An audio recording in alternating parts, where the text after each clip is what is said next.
السلام عليكم ورحمة الله وبركاته. حمدا يليق بجلاله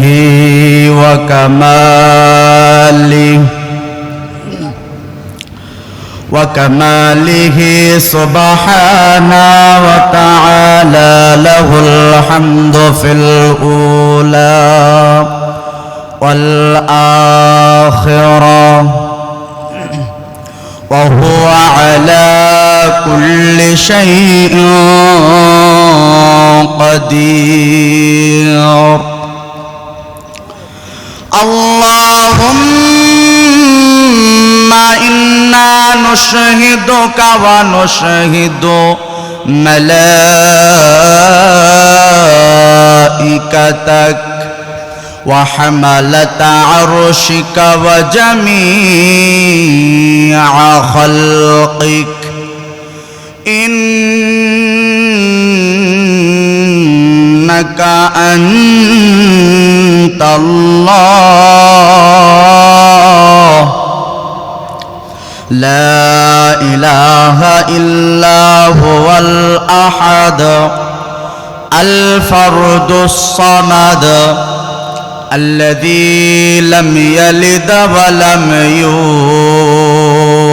يولد ولم يكن له كفوا أحد.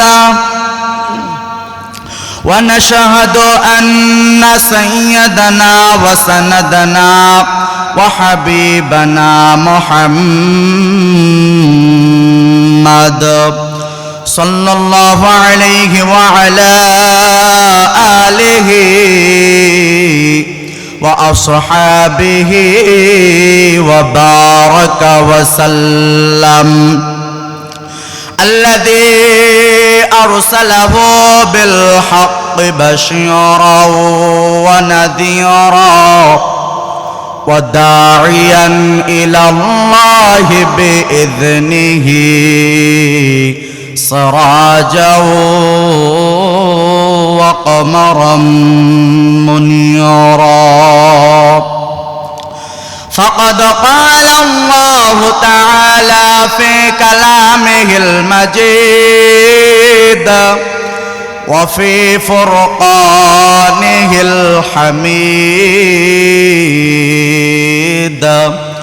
সকলে পড়ুন আউযু বিল্লাহি মিনাশ শাইতানির রাজীম। বিসমিল্লাহির রহমানির রহিম।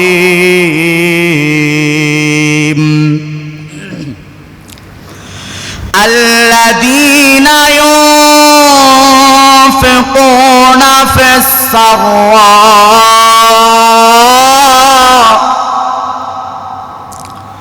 في السراء والضراء والكاظمين الغيظ والعافين عن الناس والله يحب المحسنين.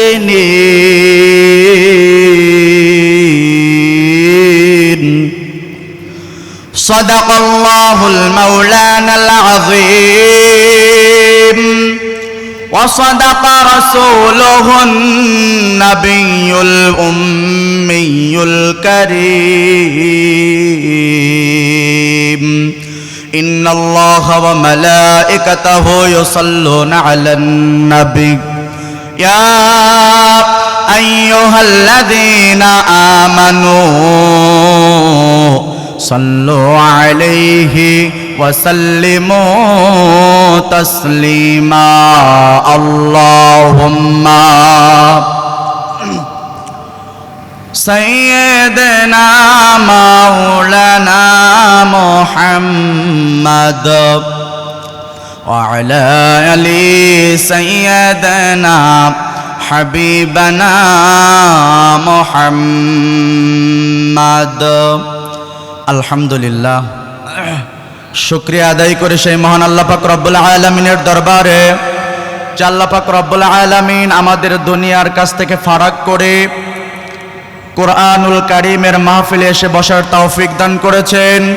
সেই মহান আল্লাহ পাক রব্বুল আলামিনের দরবারে একবার দিল থেকে শুকরিয়া আদায় করে সকলে বলে আলহামদুলিল্লাহ। যে নবী সৃষ্টি না হইলে এই পৃথিবীর কুল কায়নাত, আকাশ জমিন, আপনি আমি সৃষ্টি হইতাম না। সেই নবীর শানে একবার দরুদ পাঠ করে সকলে বলি সাল্লাল্লাহু আলাইহি ওয়াসাল্লাম। তো আসুন, আল্লাহ পাক রব্বুল আলামিন কোরআনুল কারীমের অন্যতম এক সূরা আলে ইমরানের 134 নং আয়াতের ভিতরে আল্লাহ পাক রব্বুল আলামিন 3টা পয়েন্টের কথা বলেছেন। জোরে বলেন, কয়টা পয়েন্টের কথা? 3টা পয়েন্টের কথা। মুহসিন ব্যক্তি, 3 প্রকার মানুষ মুহসিন, আর আল্লাহ পাক রব্বুল আলামিন এই মুহসিন বান্দাদেরকে ভালোবাসেন। ভাইরা বলুন, আল্লাহ পাক রব্বুল আলামিন যদি আমাদেরকে ভালোবাসেন তাহলে জান্নাতের আমাদেরকে দিবেন না দিবেন না? কথা বলুন, দিবেন না দিবেন না? দিবেন। তাহলে আল্লাহ পাক রব্বুল আলামিনকে খুশি করার জন্য আমাদেরকে 3টা কাজ করতে হবে। কয়টা কাজ? 3টা কাজ। আল্লাহ পাক রব্বুল আলামিন বলছেন, আল্লাযীনা ইউনফিকুনা ফিস সাররাই ওয়াদ দাররাই ওয়াল কাযিমিনাল গায়য ওয়াল আফিনা আনিন নাস ওয়াল্লাহু ইউহিব্বুল মুহসিনিন। 3 শ্রেণীর লোকেরা হলো মুহসিন ব্যক্তি। আল্লাহ পাক রব্বুল আলামিন বলছেন, 1 নম্বরে যারা সচ্ছল এবং অসচ্ছল অবস্থায় দান করবে। 2 নম্বরে ফিস সাররা, 1 নম্বরে সচ্ছল অবস্থায়, ওয়াদ দাররা 2 নম্বরে অসচ্ছল অবস্থায়, 3 নম্বরে ওয়াল কাযিমিনাল গায়য, যে ব্যক্তি মানুষের ওপরে কোনো রাগ হইলে, নিজের কোনো রাগ হইলে সেটাকে নিয়ন্ত্রণ করে। 3 নম্বর আল্লাহ পাক রব্বুল আলামিন বলছেন, যারা মানুষকে ক্ষমা করে দেয়। আসুন ভাইয়ারা, এই দুনিয়ার যুগ শ্রেষ্ঠ একজন আলেম আবদুল্লাহ ইবনে মুবারক রাহমাতুল্লাহি আলাইহি ছিলেন একজন জগৎ বিখ্যাত আলেম। তিনার বড় সম্পদ ছিল, তিনি ধন সম্পদের মালিক ছিলেন। এ আবদুল্লাহ ইবনে মুবারক রাহমাতুল্লাহি আলাইহি ভাবলেন, আল্লাহ পাক রব্বুল আলামিন আমাকে ধন সম্পদ তো কম দেয় নাই, আমি আল্লাহ পাক রব্বুল আলামিনের নবীর কবরটা জিয়ারত করার জন্য মদিনায় যাইব। উনি যখন হজে বাড়ি থেকে রওনা হইলেন, ভাইরা আমার, আমাদের এখন যে সময়, এই সময়ে গাড়ি আছে, প্লেন আছে, হেলিকপ্টার আছে। সেই সময় কোনো যানবাহন ছিল না, কোনো প্লেন ছিল না, কোনো হেলিকপ্টার ছিল না। ভাইরা আমার, এ আবদুল্লাহ ইবনে মুবারক রাহমাতুল্লাহি আলাইহি যখন বাড়ি থেকে রওনা দিলেন, যাওয়ার পর রাস্তার পথিমধ্যে তিনি যাইতে যাইতে মদিনার অর্ধেক পথে যখন পৌঁছায় গিয়েছেন, তখন সন্ধ্যা ঘনিয়েছেন। তিনি আর সামনে পথে আগাইতে না পেরে তিনি এক বাড়িতে আশ্রয় নেওয়ার জন্য চেষ্টা করলেন। এক বাড়িতে নক করলেন, সালাম দিলেন, আসসালামু আলাইকুম ইয়া আহলাল বাইত। যখন উনি বাড়িতে নক করে সালাম দিলেন, সালাম দেওয়ার সঙ্গে সঙ্গে দরজাটা খুলে দিলেন একজন মা এবং মেয়ে। একজন মা এবং মেয়ে দরজাটা খুলে দিলেন। দেওয়ার সঙ্গে সঙ্গে আব্দুল্লাহ ইবনে মুবারক রাহমাতুল্লাহি আলাইহি উনি তিনার পরিচয়টা দিলেন। এই দুনিয়ার ভিতরে জগৎ শ্রেষ্ঠ আলেমদের ভিতরে আমি একজন। মা, আমি হজে রওনা দিয়েছি, রাস্তার ভিতরে সন্ধ্যা হয়ে গিয়েছে, আমি আর পথ আগাইতে পারছি না, আমি আর যাইতে পারছি না, আপনার বাড়িতে আমি একটু আশ্রয় নিতে চাই। নাই। ওই মা এবং মেয়ে বললেন, আপনি যেহেতু জগৎ বিখ্যাত একজন আলেম, আপনি আমার বাড়িতে থাকুন। আব্দুল্লাহ ইবনে মুবারক রাহমাতুল্লাহি আলাইহি যখন বাড়ির ভিতরে রওনা দিলেন, বাড়ির ভিতরে প্রবেশ করলেন। প্রবেশ করার সঙ্গে সঙ্গে আব্দুল্লাহ ইবনে মুবারক রাহমাতুল্লাহি আলাইহি ওনার নাকে গোশত রান্নার একটা সেন্টার নাকে চলে গিয়েছে।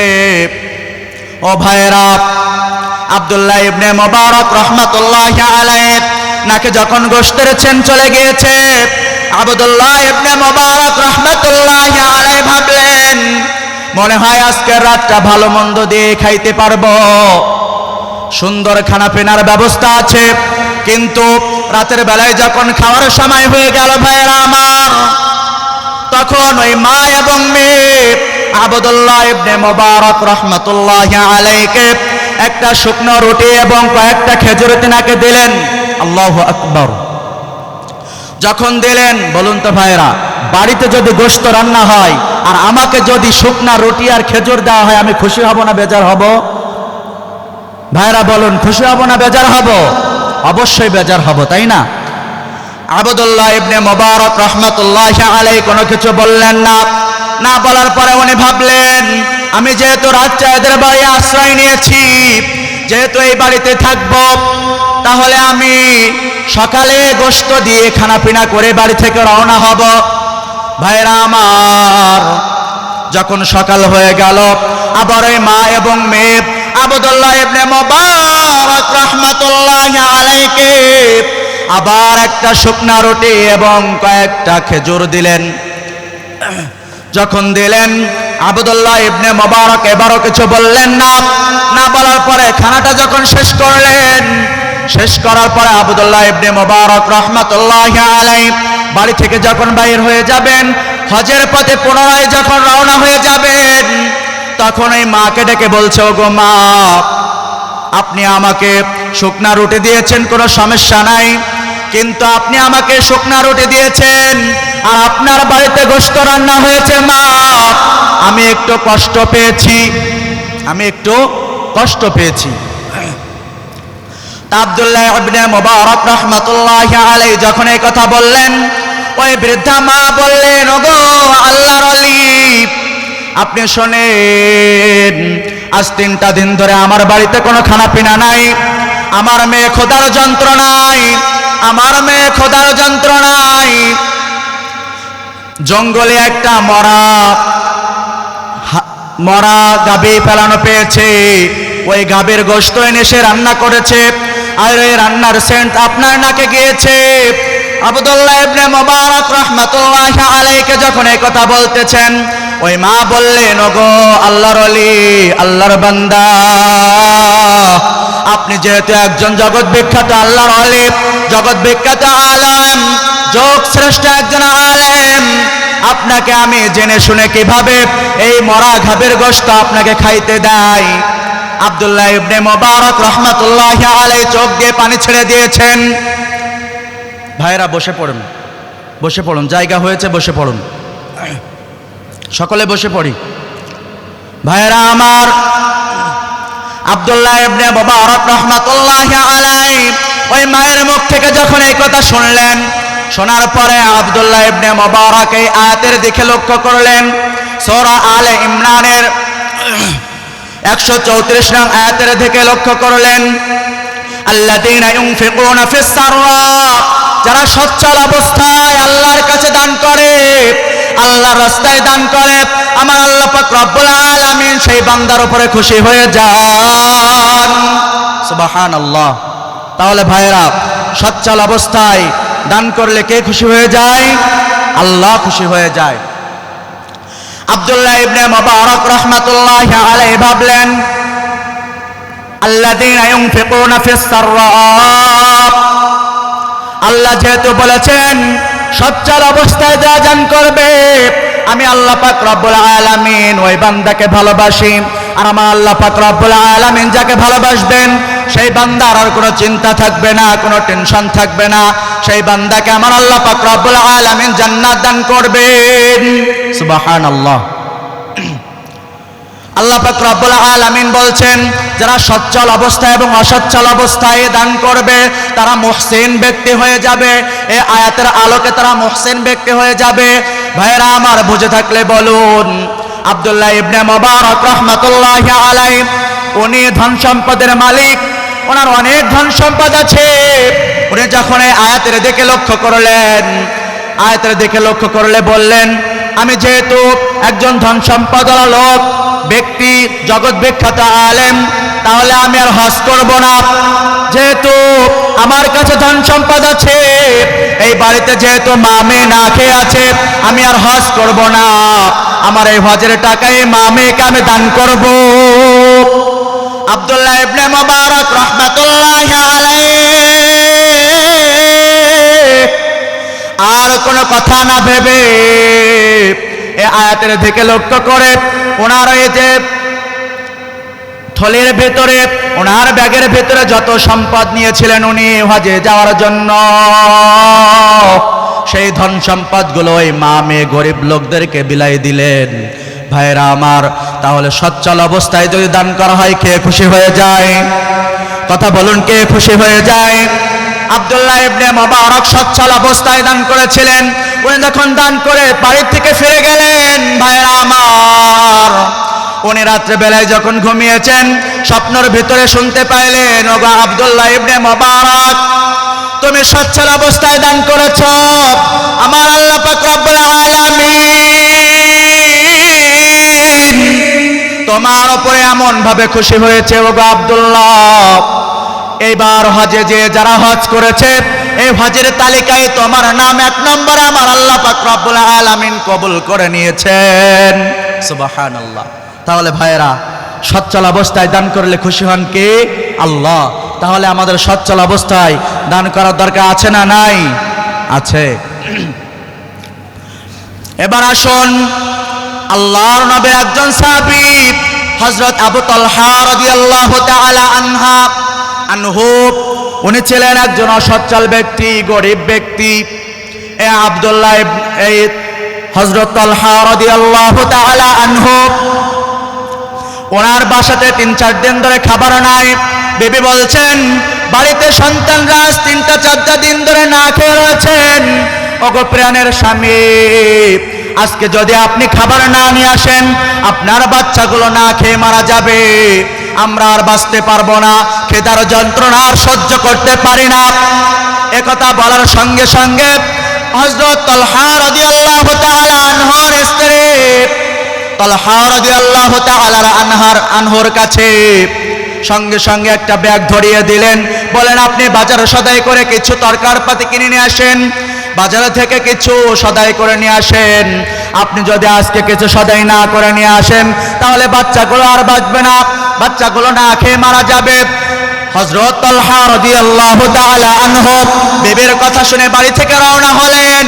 রওনা হয়ে সারাদিন ঘোরাঘুরির পরে কোনো কাজ পাইলেন না। ভাইরা আমার, সারাদিন পরে এশার সালাত যখন হয়ে গিয়েছে, মসজিদে নববীর ভিতরে হযরত তালহা রাদিয়াল্লাহু তাআলা আনহু প্রবেশ করলেন। প্রবেশ করার পরে হযরত তালহা রাদিয়াল্লাহু তাআলা আনহু সকল সাহাবীর মতন নামাজ শেষ করলেন। নামাজ শেষ করার পরে সকল সাহাবীরা আল্লাহর রাসূলের সামনে গিয়ে বসলেন। বসার পরে হুজুর সাল্লাল্লাহু আলাইহি ওয়াসাল্লাম কিছু আলোচনা করলেন, সাহাবীদের কিছু উপদেশ দিলেন। ভাইরা আমার, আলোচনা শেষ হওয়ার পরে আল্লাহর নবী সাল্লাল্লাহু আলাইহি ওয়াসাল্লাম যখন আলোচনা শেষ করলেন, আলোচনা শেষ করার পরে যখন সাহাবীরা বাড়িতে চলে যাচ্ছেন, এমন সময় আমার নবীজি হযরত তালহা রাদিয়াল্লাহু তাআলা আনহু ডেকে বললেন, ও তালহা, তুমি আমার কাছে আসো। তালহা রাদিয়াল্লাহু তাআলা বাইরে না বের হয়ে নবীর কথা শুনে নবীর কাছে আসলেন। ভাইরা আমার, আসার সঙ্গে সঙ্গে আমার নবী বললেন, ওগো তালহা, আমার কাছে একজন মেহমান আছে, যিনি মক্কা থেকে হিজরত করে মদিনায় এসেছেন। তেনাকে খাবার দাবারের ব্যবস্থা আজকে তোমাকেই করতে হবে এবং এই মুসাফিরকে তোমার বাড়িতে নিয়ে যাও। এ কথা শোনার পরে হযরত তালহা রাদিয়াল্লাহু তাআলা আনহু আর কোনো দিকে খেয়াল না করে তিনি তো বলতে পারছেন না আমার বাসায় কোনো খাবার নাই, আমার বাসায় কোনো পানি নাই, আমার বাসায় কোনো খাদ্য নাই। একথা চিন্তা করার পরে, একথা জানার পরে, ভাবার পরেও তালহা রাদিয়াল্লাহু তাআলা আনহু নবীজিকে কিছু বললেন না। ওই মক্কা থেকে হিজরত করা মেহমানকে নিয়ে তালহা রাদিয়াল্লাহু তাআলা বাড়ির দিকে রওনা করলেন। আল্লাহু আকবার।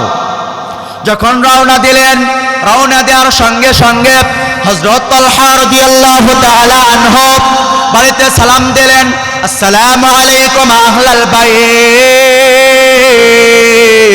ওগো আমার বিবি।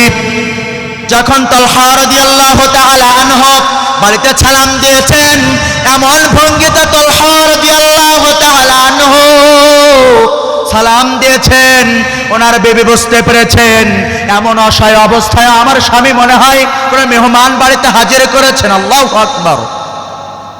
একথা শোনার পর সঙ্গে সঙ্গে তালহা রাদিয়াল্লাহু তাআলা আনহুর স্ত্রী বড় নেককার, বড় সালেহা আবেদা স্ত্রী, উনি দরজাটা খুলে দিয়ে সঙ্গে সঙ্গে পর্দার আড়ালে চলে গেলেন। ভাইরা আমার, যখন আড়ালে চলে গেলেন, স্বামী তালহা রাদিয়াল্লাহু তাআলা আনহু স্ত্রীর কাছে চলে গেলেন খালি ব্যাগ নিয়ে। তালহা রাদিয়াল্লাহু তাআলা আনহুর মুখটা মলিন হয়ে গিয়েছে। আজ 3টা দিন ধরে বাড়িতে খাবার নাই, এখন যদি খালি ব্যাগটা আমার স্ত্রীর হাতে দেয়, আমার স্ত্রীও বড় বেরাজ হবে। ভাইরা আমার, সঙ্গে সঙ্গে যখন ওই খালি ব্যাগটা তালহা রাদিয়াল্লাহু তাআলা আনহুর বিবির কাছে দিলেন, তালহা রাদিয়াল্লাহু তাআলা আনহুর মুখটা মলিন দেখে তালহার বিবি বললেন, ওগো স্বামী, চিন্তার কোনো কারণ নাই। সন্তানদেরকে আমি কিছু খানাপিনা করাইয়া সন্তানদেরকে ঘুমাইয়া পড়াই দিয়েছি, আর আপনার জন্য অল্প কিছু খানাপিনার ব্যবস্থা করেছি। ওগো স্বামী, আপনি এই খাবারটা মেহমানকে দিয়ে দিন। যেমন কাজ, যেমন কথা তেমনই কাজ। তখন সঙ্গে সঙ্গে তালহা রাদিয়াল্লাহু তাআলা আনহুর স্ত্রী ওই খাবারটা তালহার স্ত্রীর কথা মতো তালহা রাদিয়াল্লাহু তাআলা আনহু তার স্ত্রীর কাছে দিলেন। দেওয়ার পরে তালহা রাদিয়াল্লাহু তাআলা আনহুর স্ত্রী বলছেন, ওগো স্বামী, যেহেতু বাড়িতে আর কোনো খানাপিনা নাই, এই খাবারটা আপনি ওই সাহাবীকে দিয়ে আসুন, ওই মুসাফিরকে দিয়ে আসুন। যখনই ওই মুসাফিরকে দিয়ে আসা হলো এবং তালহা রাদিয়াল্লাহু তাআলা আনহুর স্ত্রী বলল, ওগো স্বামী, মেহমান ওইখানে খাক, আর আমরা একটা বুদ্ধি করি, একটা প্ল্যান করি। যখন মেহমানকে আপনি খাবার দিবেন, খাবার দেওয়ার সঙ্গে সঙ্গে আপনি বাতিটা লিভায়া দিবেন, আর আমরা পর্দার আড়ালে এখানে থালবাটি নাড়াচাড়া করব। মেহমান মনে করবে আমি এখানে খাচ্ছি, আর আমার বাড়িওয়ালারা মনে হয় ওইখানে খাচ্ছে। সুবহানাল্লাহ। যেমন কথা তেমনই কাজ।